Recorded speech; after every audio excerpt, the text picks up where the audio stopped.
Confirm no missing items on the unpacking checklist, and check if the chain brake and air filter cover have shipping damage.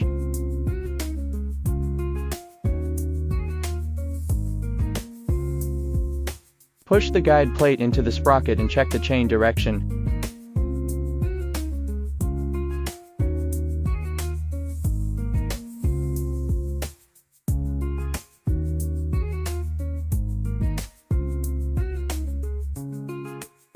Align the gear teeth with the holes during installation.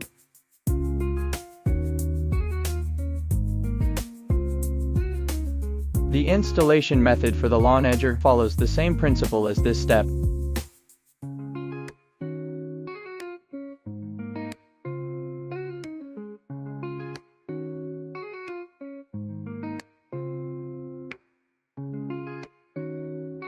It can be easily detached.